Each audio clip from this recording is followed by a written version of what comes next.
yapmayacaksınız değil mi? Yalan bizi.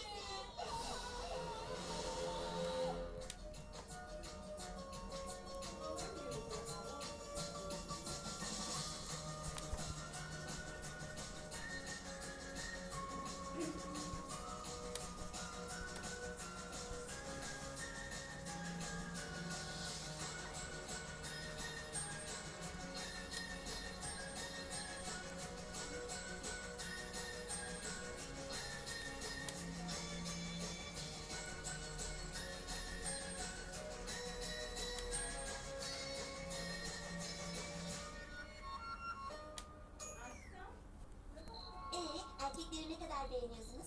Onlara bayılıyorum. Erkekler aklına hep öpüş beyi getiriyor. Ne kadar terbiyesizsin. Bu gece çok çılgın olacak.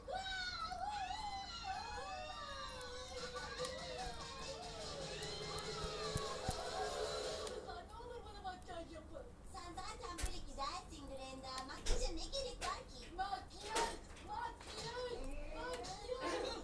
Bunu başka bir yerde yapamaz mısınız? Köpeklerin duyduğu frekansta gülüyorsunuz. Hadi ama o kadar da kötü değil. Kardeşine ne lazım biliyor musun? Makyaj mı?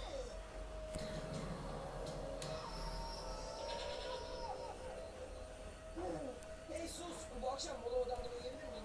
Tabii ki kanka. Ama önce bunu video oyunlarındaki bulmacaları halledilmelisin. Bunlar hala işe yarıyor. Dur dur. Dur dur. Dur dur. Neyse, Dur boş dur. ver, başka bir yere gidelim. Bu sefer iyi hissettim.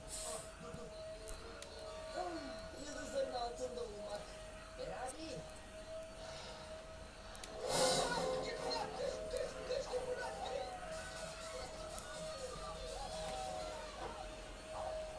Yine de burası fena. Erkek dünyası. Parti kızı. Dün gece neler oldu böyle? Naber parti kızı? Orada ne yaptığımı hiç bilmiyorum ama hiç pişman değilim. Bence şimdi yaşıyor. Bu harikaydı kızlar. Yakında yine görüşürüz. Merhaba kardeşim. Kahve pizzalardan ister misin? Üzerine simdir tatlım. Ne bu? Dün gece bir baykuş kuzunu yemeğe kalktım. Harikaymış. Hayır, harika değil. Burası yaşanması imkansız bir yer. Ne? Ben keyifle yaşayabilirim. Eğlence sopasıyla dürtülmeye hazır ol. Bum. Ah! Meyve eğlence sonrası falan istemiyorum. Odamızı harap etmesin ve... Oh, hayır! Beni bağışlamız. Olabilir. Brenda bir şeyleri kurmayı çok seviyor. Mabel, eğer aynı odada yaşamaya devam edeceksek bazı temel kuralları düzeltmemiz gerekiyor. İlk olarak pijama partisi yok. Ne? Bak eğer pijama partisi yoksa o zaman sen de her gece beni yatak odalarıyla uykusuz bırakamazsın. Bu seni nasıl uykusuz bırakıyor ki? Kanunsuz suç dosyaları. İlginç ama acaba dosyaları kim çıkardı? En azından nefes aldığında müşterilerin üstü çalmıyor. En azından elbiselerimi arada bir yıkıyordum. Elbise yıkamak zaman kaybı. Ben meşgul bir insanım. Bana bak bir kez daha miyavlarsan... Tamam yeter bu son damlaydı. Bekle artık aynı odayı paylaşmamalıyız. Evet paylaşmamalıyız. Bu bana uyar. Bana çifte O uyar. zaman Selen Hoca'yla bunları ayırmak konusunda konuşmalıyız.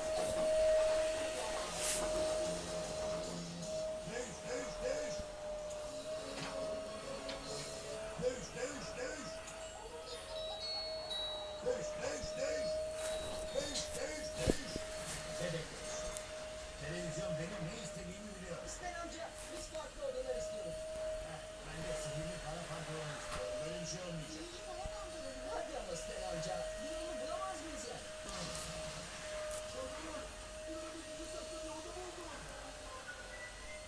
Tamam. Gürültü gelmeden kitapları televizyonu bul. Gizemli kapı. Burada daha var. Bu halı gerçekten